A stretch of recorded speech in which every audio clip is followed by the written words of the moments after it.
Ladies and gentlemen, welcome back into another episode of The Buster Show. Today, we have an NBA champion, Kendrick Perkins, and new media legend, Kendrick Perkins. Welcome to the show. Hey, Buster, what's happening, man? I appreciate you having me on. Hey, look, off record, man, you gonna have to give me the insight on how to get my followers up on IG, all right? Yeah, don't give me a secret so everybody can know. I want to know off record. I got you on that. Followers on Hoops Nation, oh, that's crucial. That's a great job. That means you're putting out the right content. You're putting out what people want to see. So that's good stuff, man. Real talk. I appreciate that, man. I actually wanted to start this off talking about kind of your new journey in media. You started with ESPN how long ago now? I'm going on 1 year. 1 year. So I started last March. And man, to be honest, the crazy thing about it was that I was actually trying to get my voice heard by being on media, being in the media, because I wanted to be the next head coach that was a big man that played in the league, because I feel like bigs get overlooked. And then all of a sudden I started really enjoying the media, and I was like, hold on, they calling me back, and all I got to do is watch the game and go on it and talk noise about it the next day and talk about what I saw and just break it down. I was like, I could do this. Like, I instantly started falling in love with it. And really, it wasn't nothing that was intentionally planned. It just kind of happened. And I think the best thing about it too is that it's from your perspective.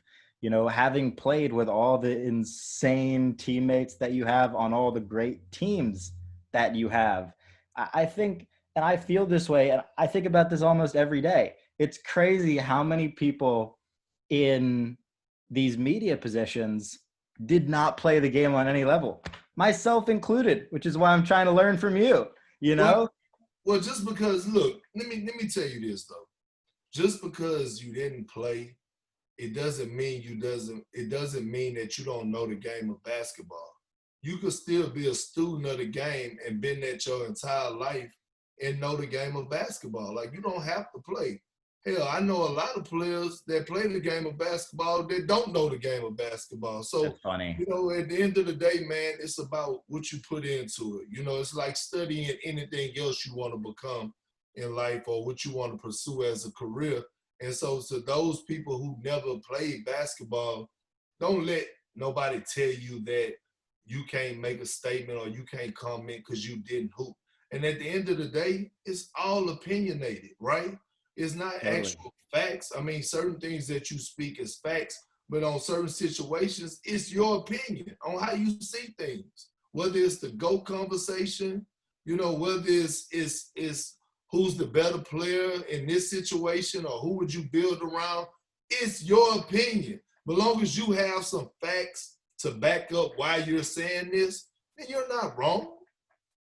I think that's a super smart point. And at the end of the day, like anything else, kind of this brief summary of that is you got to put in the work and do your research. And I think a lot of that comes from talking to the players as well.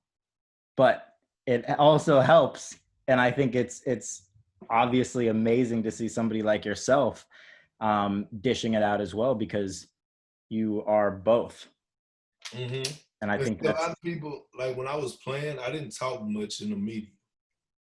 So a lot of people didn't get to see my personality or get to hear the Kendrick Perkins that you hear now on ESPN. So it's like, man, who is this country boy from way down south with this country tone? And I'm not, see, the thing is, I be myself. So I'm not going on there, I'm not studying words in an encyclopedia or dictionary to try to go on TV and be something that I'm not. I'm being authentic. I'm being myself. Whether I mispronounce a word or not, that's who I am. Long as you get my point, I don't care how it is. Just think about it. One of the greats who win Emmys every year, Charles Barkley, he just be himself. He's not trying to be nobody else. He just go out there and he just be Charles Barkley.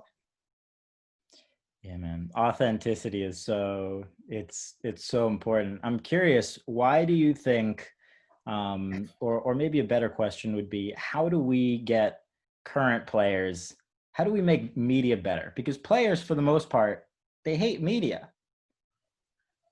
Well, I mean, here's the thing, right? As being a player, you got to have tough skin. This is what you signed up for, right?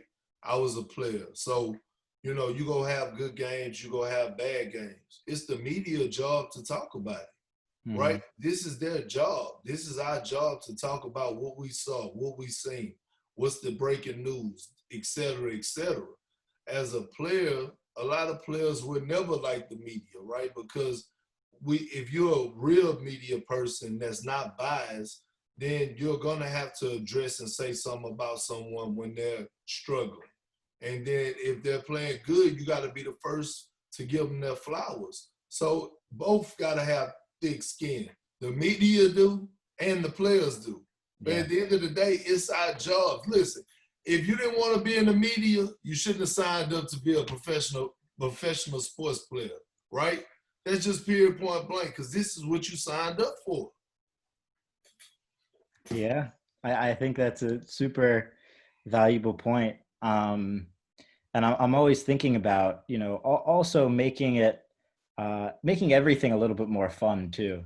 Like I see a lot of repetition in terms of like like I've literally seen people ask the same question back to back. So also trying to just make it more fun for everybody is Mm-hmm. obviously never a bad thing. I want to ask you about some of your playing days. Do you have like, when you look back at your career as a whole and you just like, I say great memories, what pops into your head? My Boston Celtic days was the best memories I ever had. That was before my ACL injury. That was the best times.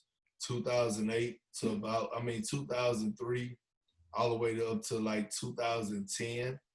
I was getting better every year. I was young. I was improving.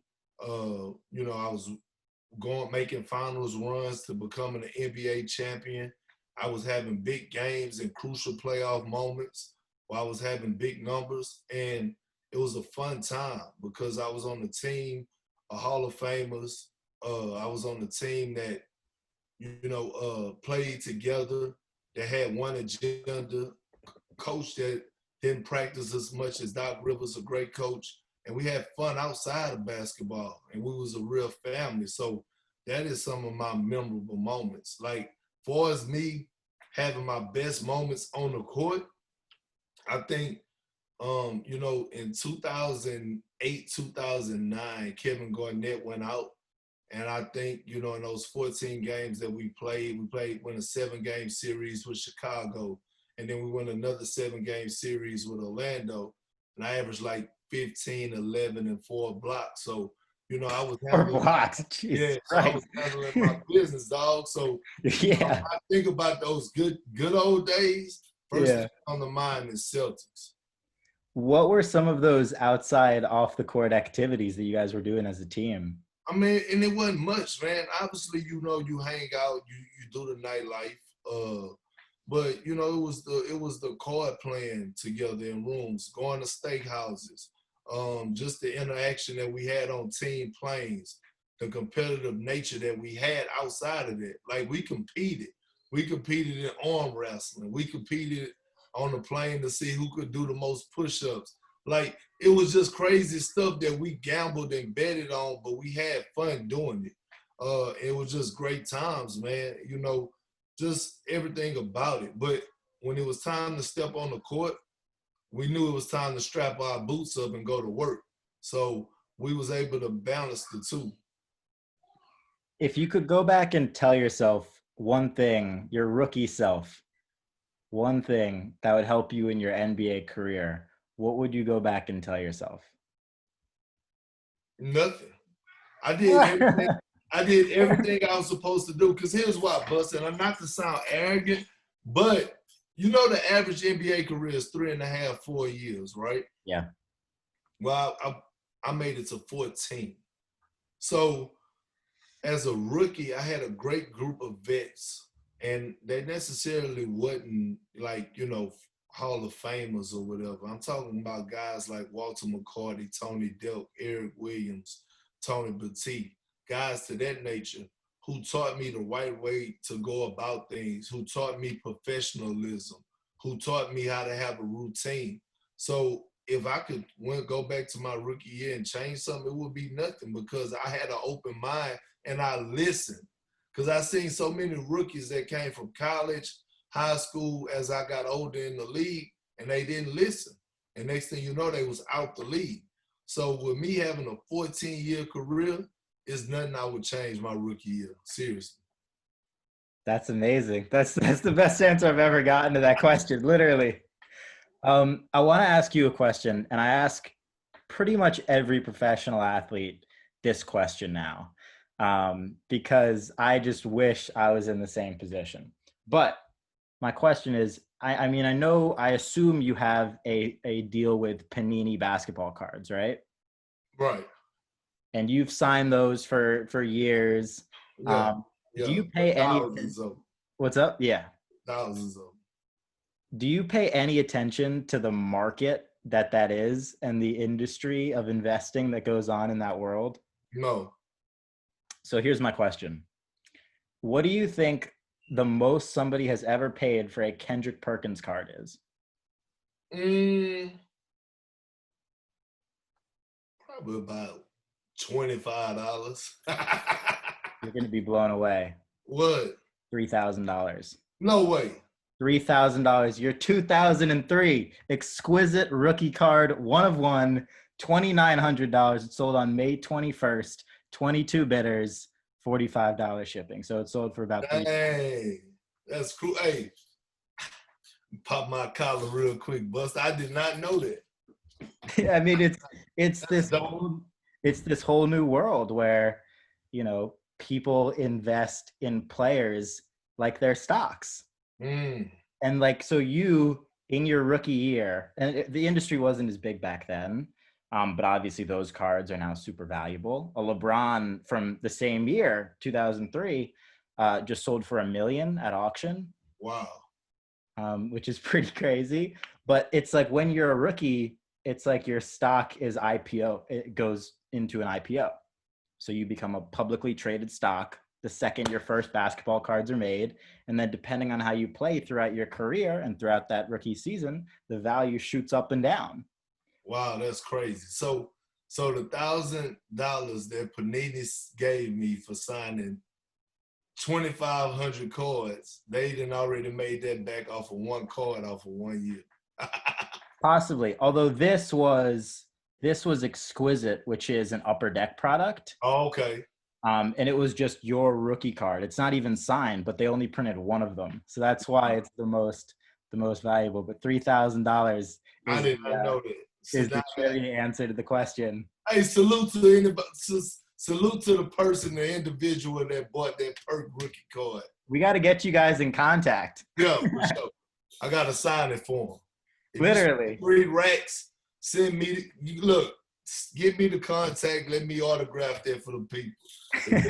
3 racks on a big Perk rookie card. I need that action. My next question is, for guys that are heading towards the end of their careers, you have now had, one of the best transitions from playing to being where you are in the position that you're in with ESPN and on TV and everything. What would your best advice be to players who are getting near the end of their careers? One is make sure you don't take the NBA for granted. Embrace every moment that you're in there. Because now that I'm retired, those 14 years went by so fast, and I look back and was like, wow, like, I wish I would have embraced this opportunity. I wish I wouldn't have took for granted this situation or this minute of the game. So embrace it, because once it's over, it's over. But have a plan. If you're a person that if you're a player that don't want to retire and just sit at home all day, make sure you have a plan in place if you want to do another career and starting out. Use your resources, because right now they're available to you, especially in the NBA. The Players Association has done a great job of providing resources, and you have direct contacts to everyone involved with the Players Association to help with your transition after basketball. So take advantage of that. And yes, I know I probably sound like a broken record to a lot of NBA guys because believe me, I sat through 14 of those meetings and I'm like, all right, man, when is this gonna be over? Like, not really letting it sink in. And then after it's over, it's like I find myself repeating the same damn thing that was told to me. Makes sense. It's the right advice, though. I mean, it makes perfect sense. The NBA is such a unique and, forever expanding, just incredible platform, Fact. let alone business. So that's definitely great advice. Now, social media. We're not going to get into too much of the nitty gritty details, advice. We'll get into that later. But I wanted to ask, what are your favorite platforms? Because we got in contact through Luke, but also through LinkedIn. Mm-hmm. What are your favorite platforms? Where are you spending your time? So I like LinkedIn. Luke put me on that. Luke is, basically my brother, but my marketing agent, A18, great guy. We've been around each other doing business together for 4 years, and he was like, Perk, you're tripping. Why are you not on LinkedIn? We got to get you on LinkedIn. I'm like, Luke, all I do is Twitter and Instagram. He like, bro, LinkedIn is where it's at. So I'm like, all right, let's do it. So it's those 3 platforms that basically I'm always in. It's Twitter, Instagram, and LinkedIn. So I'm still figuring out LinkedIn, but it's pretty dope. Luke's a smart man. And just one Very piece of intelligent. super. One thing that I will say about LinkedIn right now, and I think for especially, for the younger people listening to this, LinkedIn is a great platform for discoverability, especially if you're going into the job market. I think you should take advantage because the way that the LinkedIn algorithm works is if I like your post on LinkedIn, it now appears on the feed for every single person that I'm connected with. Mm, mm. Same thing for a comment. So imagine if like LeBron likes your post on Instagram and now your post appears on the feed of every single 50 million people that follow LeBron. See, what's crazy? See, that's the separation of it because Twitter and Instagram is popular, but LinkedIn is powerful. Like that's a powerful thing for one person to comment or like, and then all of a sudden it trickles down like that. That's powerful. And you're right. That's great advice. I have a buddy in Toronto, and he has like 100,000 followers on LinkedIn. And whenever he likes one of my posts, I always text him afterwards because I look at the insights and I'm like, you dirty dog, because it says 95% people that saw my post from Toronto. So it's always very direct and obvious when that happens. But yeah, everybody should pay a lot of attention to LinkedIn, just like Kendrick and obviously Luke. For kids that are starting to consider going down this basketball or entrepreneurial, route, what would you tell youngsters? And I imagine, the same thing you would tell to your kids as well. Mm-hmm. Well, I mean, whatever you put into it is what you get out of it. There's no shortcuts, especially in the professional world. I don't care if you're trying to make it in basketball, football, baseball, hockey, whatever it may be, because the odds are against you. You know what I mean? It is one out of every 450,000 young people that make it in a professional sport. So at the end of the day, you're never working too hard, and then now you're dealing with this younger generation who's caught up in NBA 2K, who's caught up in Fortnite, who's caught up into the video games and have all these extracurricular things that's going on to distract them you know, while you're on the video games, they have those certain guys that are out there in the driveway dribbling the ball, or those guys that are out there on football fields running with sleds and parachutes, you know, to work on their speed, or that are working on their craft and getting better. And you don't want to be that kid that's playing catch up.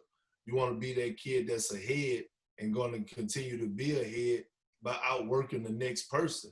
That's the only way you're going to be able to get to where you got to go, or you're trying to go. And one thing that I would just add from personal experience, so I'm 19 now. Mm. I started Hoops Nation when I was 15. And the only reason that it worked was because it was something that I was passionate about.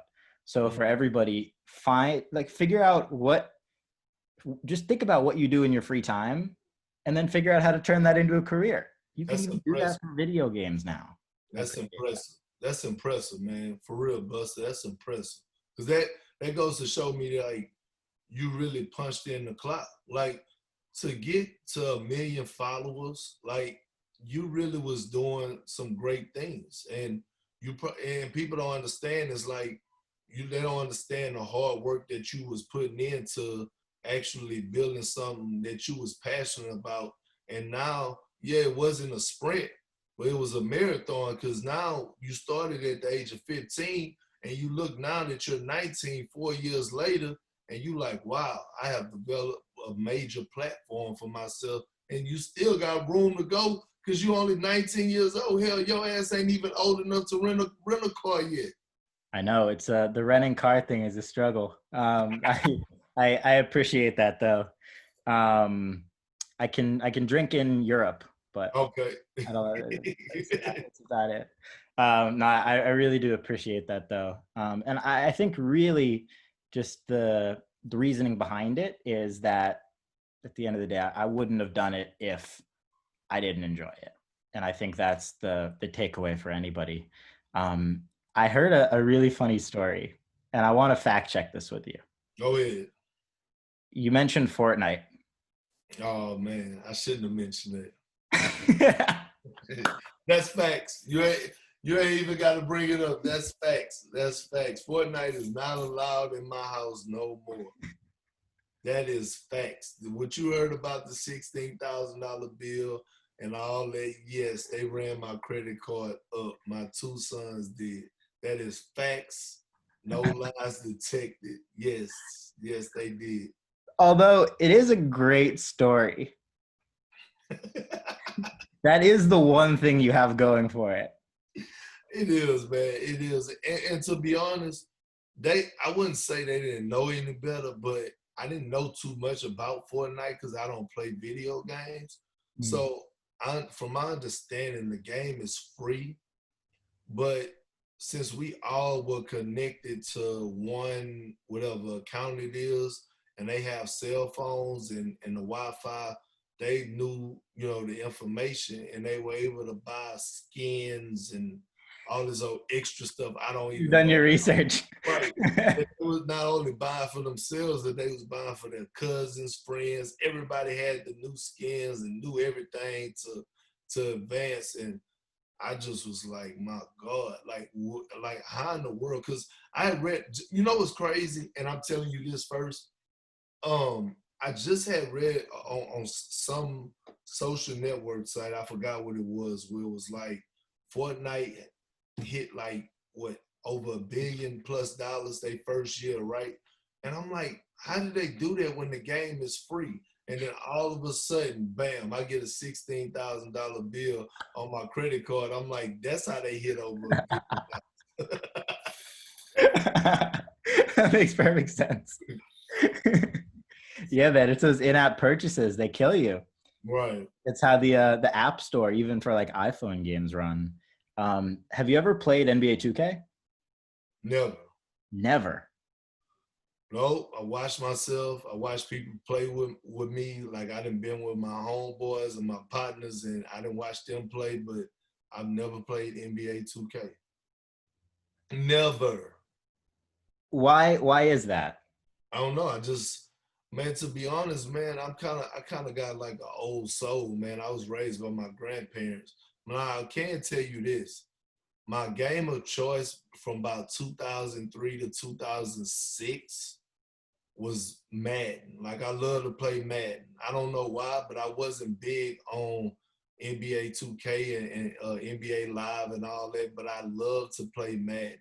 And then, by the way, I wasn't happy with my overall rate neither. So I was like, screw NBA 2K. So I just played Madden all the time. I love that. My next question, I know because you're such a smart guy. I'm so interested for your answer. You've been married for 20 years, right? I've been married for 10. I've You've been been with married my for wife 10. for Got 20. it. I've been with my wife for 20. Got Yeah, it. my wife been putting up with me for 20 That's years. amazing. What, for all the youngsters listening, what's your best relationship advice? um, Not to think that the grass is green on the other side, because it's not. My thing is that communication, and if you find someone that you know is good for you, you got to hold on to them, because nine times out of 10, that's the right person. So especially for athletes that are up and coming, one thing you want to do, and it worked for a lot of people, is when you establish a stable household. um, it helps you as a man, but it also helps your career because it keeps you focused. You know what I mean? Yes, you love that individual, but it also keeps you focused on the task at hand. So you're not out at the clubs all the time. You're not out at every pool party or whatever the case may be. You're able to focus on your job because you know you have something at home that's waiting on you. So that would be my advice to a lot of people in the world. That's super sound. And I think that would literally apply to anybody in Mm-hmm. business. It's like, however much time you would be spending on it, you've now been gifted that back. Absolutely. And Absolutely. instead of putting all your energy in different baskets, you can put it into one. And Right. then that basket is much better. Yes. It's something called structure. um, I wanted to ask you, when you think, I assume you watched the Jordan documentary. Mm-hmm. Every First off, episode. what was your live reaction to that? Were you just happy that there was content during quarantine, or what was your reaction to watching that? Well, you have to understand, man, like growing up, a kid in the 90s, like I'm an 80s baby. So me growing up, I was around, that was right around the time where I actually started to really have major interest into basketball, in NBA basketball. And Michael Jordan was like Disney World to us. Like everybody wanted to be like Mike. So, but as we know, Michael Jordan was a guy that never spoke out a lot. Like you could never catch him on media conversations. Hell, he don't even have social media accounts right now, right? He's that private. So anytime you're able to see 10 episodes, an hour apiece, each episode of Michael Jordan speaking, because you know he's going to give it to you raw and uncut. And then behind the scenes to see his relationship with the Bulls, Dennis Rodman, how he drinking Bud Lights, jumping on a motorcycle, how he needed to get a trip to Vegas during the regular season, how Phil Jackson had to manage all those damn egos, how Scottie Pippen, in my opinion, the greatest number 2 player of all time, and everything. Jordan smoking cigars in the locker room, which you would get kicked out of the NBA locker room today if you was to do something like that. Just all the behind the scenes of that Jordan, of the whole Chicago Bulls thing, was pure gold. It was the best sports documentary that I ever seen in my entire life. Wow, I agree. And it was especially exciting for myself because I just hadn't seen it. Right, You right, don't you don't have access to that kind of stuff unless you were there. right. And it's crazy that they was even recording that back then. Like Crazy. that's the crazy thing, to get all of that content for that and then put it out somewhat almost 20-something years later, like that was everything. And it was right on time. Totally. Now, if you could direct a documentary on something that there hasn't been a doc made about, what would that be? It gotta be the next thing, it gotta be LeBron James. What would it be? Would it be 2016? Well, it would be basically LeBron James, from the kid from Akron that had the most pressure on him in any person ever in sports history coming out of high school, and has exceeded expectations. Like just to hear his story, like this is the thing. When Michael Jordan was getting cut in the 10th grade from high school, LeBron James was on the cover of Sports Illustrated called The Chosen One. He was set up for failure. Think about the pressure. He was the first guy ever, first player in any sports to get a national televised game. He set that stone. Like he was the foundation of that. And to be in year 17 and have an excellent NBA career with no one on this planet could say that he underachieved as a player, that's a story that needs to be told. That's a story that needs to be heard. That's a documentary that I would want to see. Man, I'm getting chills hearing you talk about it. I feel like you should narrate it. I know, right? Speaking of LeBron, do you remember the first time you guys met? Yeah, I'm been knowing Braun since the 7th grade. We both came out of the same high school class. We played on the same AAU team, and when we was like 16 years old, the Oakland Soldiers. Don't ask me how it happened; it just happened. He's from Ohio, I'm from Texas. In it, some kind of way, we ended up on the Oakland Soldiers from Cali. It was a fun experience, but me and Braun are real close. That's a brother to me, and I've been knowing him for a long time. I remember the first time I met him, we met up in a championship game at Disney Wild World of Sports in Orlando, and we was in the 8th grade. And I remember we ended up beating them, but we met up then. You beat LeBron at that Orlando. Yeah, yeah. He'll take. That's amazing. Now, Michael Jordan, I assume you guys have met at some point in time. I did. I met Mike one time, right? And I just remember I never met Mike, so I'm playing with the Celtics, and we're playing the Bobcats at the time. So we had just beat the socks off of them in Charlotte. And we in the locker room, and I'm like, literally, I got my back put in my locker, putting on my clothes. I just got out the shower, and I just hear his voice, man. And he's talking with KG, Ray, and Paul. And when I hear KG light up, I know it's somebody special. And it was Mike. And it's like that good 90s R&B music, man. When it come on, you get like that different type of like flow. I had to turn around. I'm like, man, this MJ. So I go up, I stand up, I walk up to him. I'm like, hey, MJ, how you doing, man? I'm Kendrick Perkins. He's like, man, I know who you are, goddammit. I know who you are. Boy, you from the country, huh? Boy, they must have gave you a lot of red pepper, man, because you a feisty son of a gun like that. And I was like, dang. It was just crazy, though, because he was just so real and everything about it was so authentic. That's crazy. Getting that from Michael, you Yeah. must have been buzzing for like 2 weeks after that. Would you put up 40 points in the next game? Right. No, it was more like 10, but it felt like 40. I love that, man. That's crazy. Now, last thing I want to dive into before I let you go here, and thank you again for coming on and doing No this. problem, boss. Appreciate it. But I wanted to ask you about the bubble. Mm-hmm. A, do you think it will last? And B, who do you think will win if you think it will last? Okay.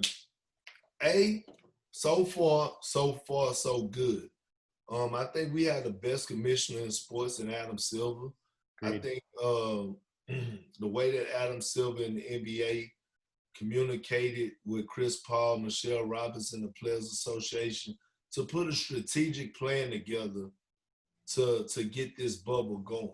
Right now, it's not going to be perfect. And like you see now, 2 guys have tested positive in the bubble. We all knew this, right? But the thing is to start it and crown a champion at the end. And so far, so good. At first, guys were complaining about the food, but now we're seeing video of guys playing ping pong, fishing, playing basketball, practicing, and guys are starting to get accustomed to it. And I'm looking at it and I'm like, hold on, they put together a pretty good plan. And the whole protocol that they have, when they caught 2 guys breaking the protocol, that now are getting punished and penalized, and the penalties are really severe because when the games start, if you break protocol, you get like a certain percentage of your salary taken away from you. Like if the penalties start hitting different. So I'm looking at it and I'm like, this is going to work. Because I just finished watching the TBT tournament and it was successful. So I'm like, okay, $1 billion bubble is going to be pretty damn successful. Yes, they're going to hit nicks and bruises, but I do see a champion being crowned. Now you're setting me up because of this unique circumstances, right? And no one has, this is going to be probably, whoever wins this championship in my eyes is going to be one of the greatest championships ever. That's just my opinion. Because no fans, going to the bubble, work stoppage for 3.5 months, only having 3 weeks to get in basketball shape, play basketball for 8 games, and then play at the highest level, right? Your mental toughness got to be at a different level, okay? We know this. But right now, I would have to say that the Lakers are my favorite to win the title. Slight edge. Now, I do have a couple of people under them that worries me, that I was like, you know what, I wouldn't be surprised if they do win it. And it's the Boston Celtics, the Toronto Raptors, the Clippers, and the Houston Rockets. So those 4 teams are right there under there. But I'm going to tell you this. I wouldn't be surprised if a team that no one expected to win wins it, because it's a different type of thing. It's a different journey. And then you do have to realize coronavirus can play a huge part in the playoffs. One key guy catch coronavirus in the playoff series could change everything. So it's part of it. The players knew this when they signed up for it. So that's why it's so hard to crown a champion right now or make a bold prediction. But I want to see the first 4 games being played, and then I can see what team is doing what. Totally. I wish I had the insider information that I really want to know is who has courts at their houses and who has gyms at their houses. Those are the, like, during quarantine. Well, a lot, to be honest with you, it's crazy because a lot of guys have outdoor courts, but a lot of guys don't put gyms in their houses because they have so much access to other gyms. So when they buy their houses or build their houses, that's their sanctuary away from the workplace. Obviously you're gonna have a hoop somewhere around your house, but a lot of guys don't actually build gyms. Like Bron don't have a gym in his house. He have a weight gym and workout type gym, but he don't have an actual basketball gym. Does he have a basketball court outside? Yes. But he has access. Let's think about it. Because when you're an NBA player, you have 24-hour access to practice facilities. You can go there 1, 2 in the morning if you want to. Makes sense. Well, my man, I appreciate you coming on. Last thing here, everybody, make sure to go follow at The Real Kendrick Perkins on Instagram and at Kendrick Perkins on Twitter. My man, thank you so much for coming on. Hey, Buzz, I appreciate it, man. Keep doing a good job on your Hoop Nation and everything that you got going on. The sky's the limit, my brother. Thank you. All All right, right. sweet. See you guys.